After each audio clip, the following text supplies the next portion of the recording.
KF-21 인니 퇴출 후 큰일 났다. 인도네시아 언론 한국의 정면 충돌. 그런데 한국 뜻밖의 폭로에 인니 발칵. 멀티 어드밴 KF-21 최첨단 기술 승리.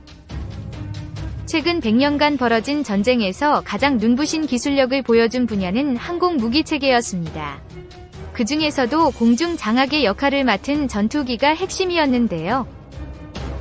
2차 세계대전 때에는 대형 폭격기에 10여 명이 탑승해야 했으나 과학기술의 발달로 현재는 단 2명만 이 탑승해도 폭격 능력을 충분히 발휘할 수 있게 되었습니다. 이처럼 현대의 전투기는 첨단의 기술력이 집약된 무기체계라고 해도 과언이 아닙니다. 즉, 한 나라가 전투기를 만들었다는 사실은 그 나라의 국방력은 물론 나라 전체의 과학 및 산업기술 수준과 국력이 매우 뛰어나다는 사실을 증명하는 일이지요.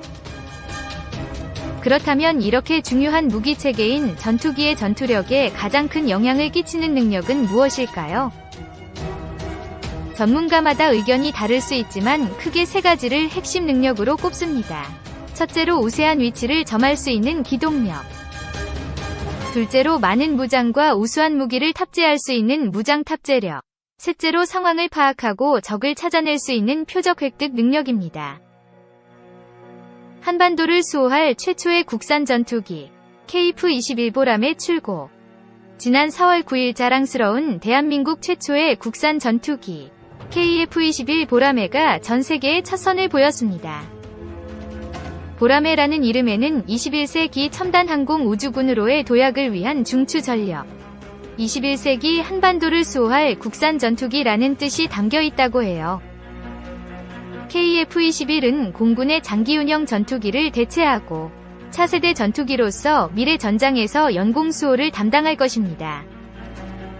지금도 우리 힘으로 만든 첨단 전투기를 성공적으로 개발하기 위해 수많은 사람이 땀 흘려 일하고 있습니다. 오는 2026년 6월까지 지상 비행 시험을 거쳐 KF-21 개발을 완료하면 우리나라는 세계 8번째 초음속 전투기 독자 개발 국가가 될 전망입니다.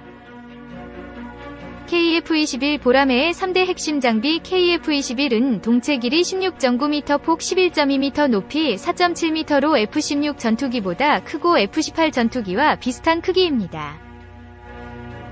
쌍발 엔진을 탑재했으며 최대 속도는 마하 1.8일, 시속 2200km, 항속거리는 2900km이며 무장 탑재량은 7.7T입니다. 또한 작전성과 생존성을 높이기 위해 저피탐 기술이 적용되었습니다. 무엇보다 KF-21은 국산 전투기로서 진화적인 개발을 염두에 두고 설계된 것이 가장 큰 특장점입니다. 독자적인 성능 개량이 가능하고 국내에서 개발한 무장체계를 항공기에 통합할 수 있게 된 것이지요. 현재 KF-21에 사용되는 부품 중 총 85종의 분목이 국산화 진행 중인데요. 그중 하나 시스템은 3대 핵심 장비를 포함한 6종의 장비 개발을 담당하고 있습니다. 첫 번째로 살펴볼 것은 어스트, 적외선 탐색 추적 장비입니다. 제트 전투기가 실용화된 이래로 적 전투기를 탐지하기 위한 최적의 장비는 전파를 사용하는 레이더였는데요.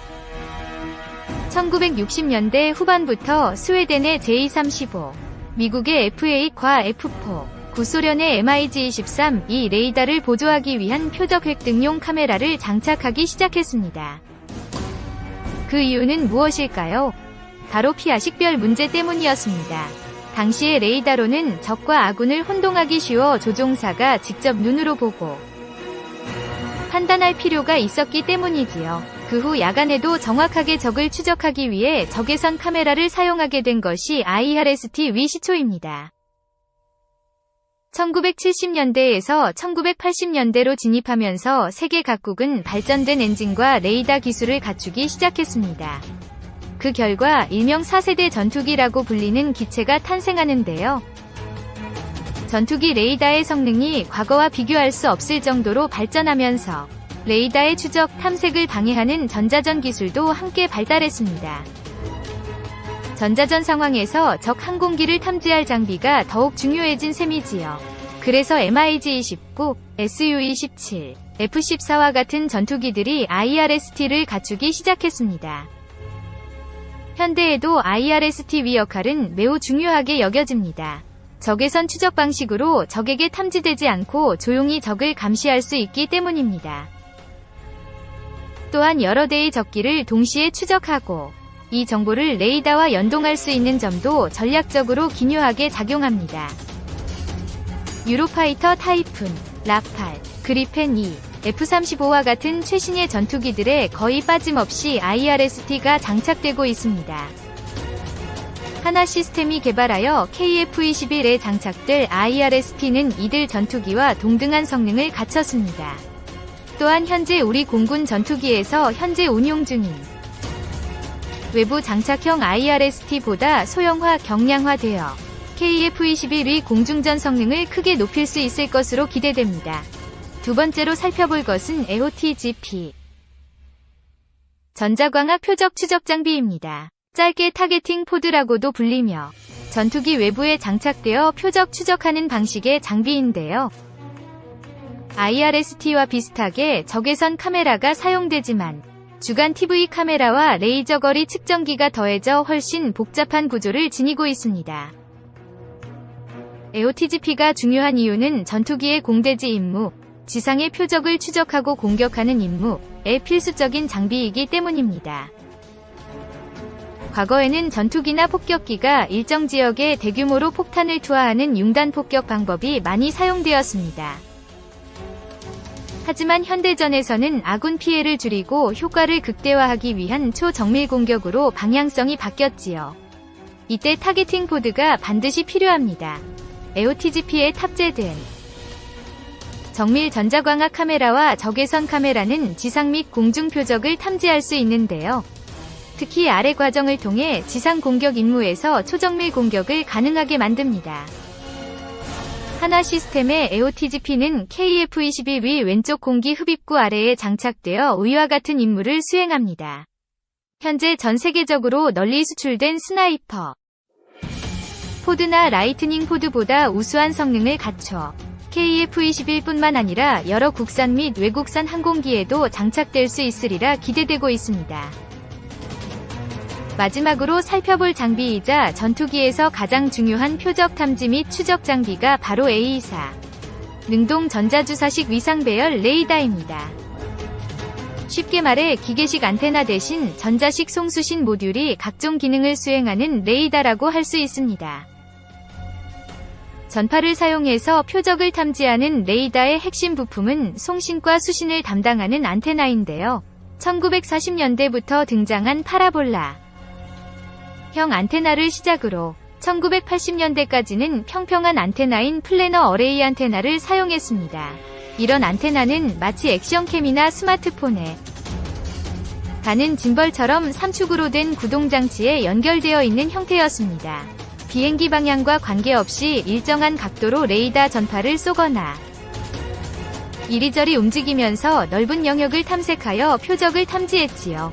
하지만 이런 기계식 구동에는 여러 가지 문제가 있었습니다.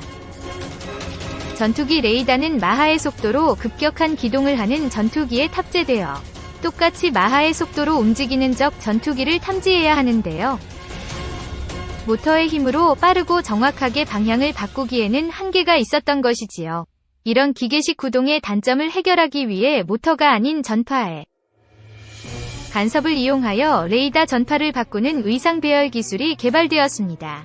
위상 배열 기술이 적용된 레이더는 구소련의 MiG-31을 비롯한 몇몇 국가의 최신의 전투기에 탑재되기 시작했습니다. 초기 위상 배열 레이더는 패시브 위상 배열 PESA 방식을 사용했습니다. 하나의 레이더파를 모터 없이 빠르게 바꾸어 적보다 빠르게 넓은 지역을 탐색하는 방식이었는데요.